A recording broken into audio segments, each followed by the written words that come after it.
Hello, I'm Ruth Jacobs, and this is a short presentation about chlorophyll printing.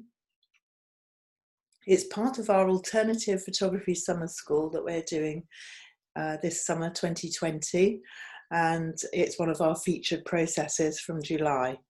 And you can find more details on our website, realphotographycompany.co.uk, or on our social media platforms, or on YouTube.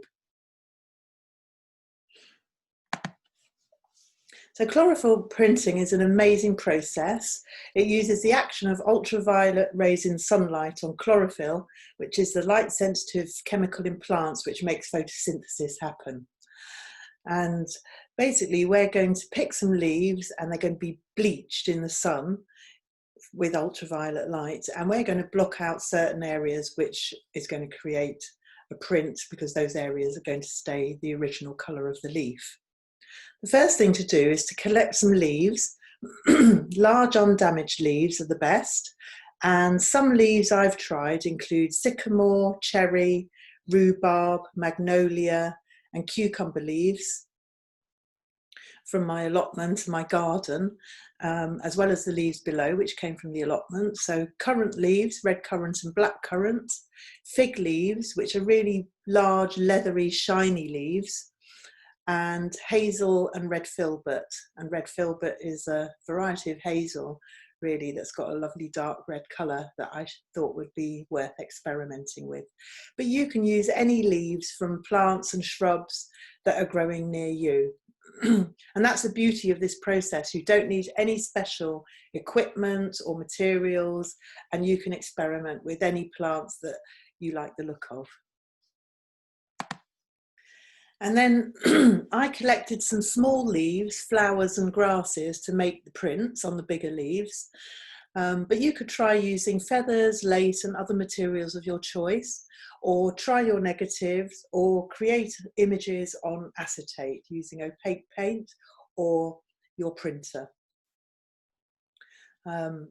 Here's the things I tried, which were valerian, which grows like a weed where I am in Bristol, fennel, which has got beautiful feathery leaves, chard, which had some seeds, salvia, flowers here, and grasses with attractive seed heads, some pea shoots which had attractive curly tendrils, and some other herbs and weeds. There's some curry plant there with a little flower, and these weeds which had little buds on them, which I thought looked attractive.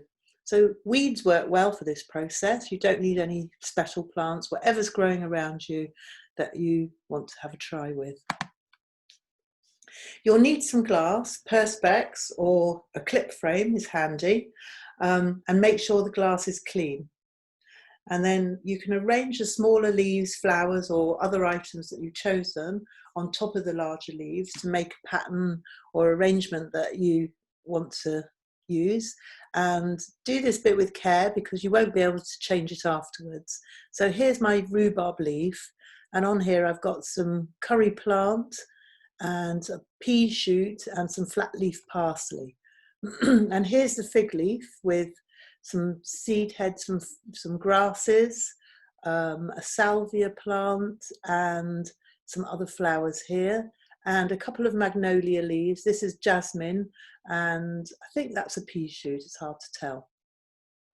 So once you've arranged your items as you choose, then close up your clip frame, put your piece of glass on top to stop it moving, and try not to use anything too chunky so that your clip frame will close.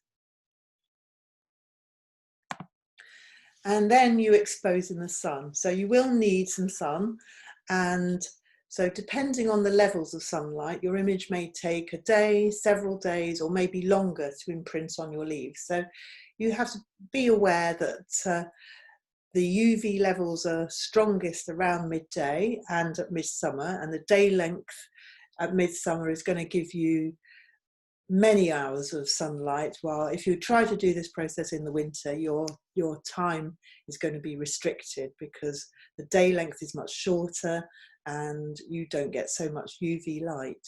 Also, your latitude has an effect as well. So whereabouts in the world you are, If you're near to the equator, your day length is more or less the same. If you're in the northern hemisphere, then do this in summer. If you're in the southern hemisphere, then it'll be a different time of year for you. So your leaves will start to change colour as the UV rays have an effect, and they may start to fade or turn brown, because in effect the leaf is now dying and drying, and you probably see some condensation in your glass as well, but that's nothing to worry about. The areas covered by the smaller items should remain green because they're blocking out the UV light. So keep checking and seeing what's happening. If it starts to rain, then bring the leaves inside and protect from the rain, and you can put them out the next day. So you do have to be patient with this process. There is another process that uses the action of sunlight on living plants, and that's a process where you actually keep the leaves alive through the process by putting their stems in water. And in this process, which probably takes longer, I haven't tried it myself, the leaf will stay green, but the areas that you're blocking out with other items will go brown or yellow. And that's similar to if you have a hose and you place it on your grass in the summer, and after a week you take the hose away, you'll probably have a sort of squiggly yellow pattern on your grass. And that's a different process to the one that I'm using here. So when you're happy that the full effect has been achieved, then you can remove the glass and take the leaves out. So do this really carefully because the leaves might have stuck to the glass, and I had a bit of trouble here. This rhubarb leaf became very much stuck to the glass, and I'm taking the items off here. And this was a hazel leaf, and I'm removing the smaller items that were on that leaf. And have a look at your finished prints. The three below here are the ones that I was the most pleased with out of this little batch. And here's the fig leaf, and you can see clearly the items that I laid on top of the fig leaf, because they've stayed dark green and the rest of the leaf has faded. This was sweet woodruff from my garden, and a flower here, and a grass seed head there, and some other items, a bit of flat leaf parsley and stuff. I was quite pleased with that. The sycamore leaf was really good. I really thought that worked well. The colour here where it faded, and the items here stayed dark green, these leaves from a shrub in my garden. And this is a red currant leaf, which I placed some weeds on top, and these are little buds or seed heads from the weed that was on top of the currant leaf. These ones I wasn't so pleased with. This hazel, I think it was too long in the sun, overexposed, and the light went right through the leaf that I placed on top, and this print wasn't very distinct. And the rhubarb leaf I did have trouble with. That was basically in the glass for too long, and it stuck to the clip frame glass, and it was really hard to get it out. So printing has occurred on this leaf, but there's also a lot of holes, and the leaf disintegrated. And here's a magnolia leaf. It's a very robust leaf. It didn't break at all, but it didn't take too well to the chlorophyll printing process, and I can't really see what I placed on top of that leaf. All I can see is some little blocks of chlorophyll that have appeared, and basically that leaf is going brown as if it was autumn already.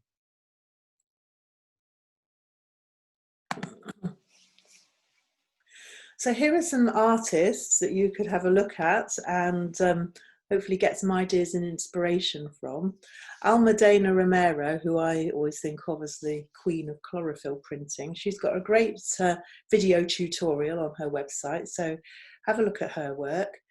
This image is from a body of work called Growing Concerns of the Windrush. And she's used exotic leaves from around the world to look at ideas about produce and migration and trade in plant-based items such as tea, coffee, sugar, poppy, etc. And how the trade around the world and the growing of these products was encouraged, or still is encouraged, and how the movement of people around the world was either forced, as in slavery, or restricted. So, and she's used images of sports people representing their countries as well, all printed onto leaves. This is Bin Dan, who's an artist of Vietnamese heritage. He's working in America, and he has his work exhibited in high-profile galleries in San Francisco, Philadelphia, and New York. And he uses chlorophyll printing on leaves to examine ideas about war and memorial. And this is a body of work called Ancestral Altars, about prisoners from the Khmer Rouge regime in Cambodia. And he's used a lot of portraits that the Khmer Rouge documented their prisoners with, and that was shortly before they were executed. And this happened to thousands of people, men, women, and children. And he's made this incredibly powerful memorial to them using this method of printing. And the butterfly symbolises transformation. And he's also used images of Vietnam War printed onto leaves to look at ideas about how the land holds memories of what's gone on generations before. And this is Rosemary Horn, who uses chlorophyll printing as an environmentally friendly alternative to traditional darkroom processes. So she creates negatives and images on acetate and uses those to print onto leaves. And she's also got some useful resources on her website about how to make images on acetate and then use those to print onto leaves. It's not a video, but it's a handy step-by-step guide, so I can recommend that. So it just remains for me to say, do have a go at this process. Use whatever leaves you find interesting, attractive, you fancy having a try with. You don't need any specialist equipment and materials, but we'd really like to see your results. So wait for a sunny day and do have a go, and good luck. Thank you.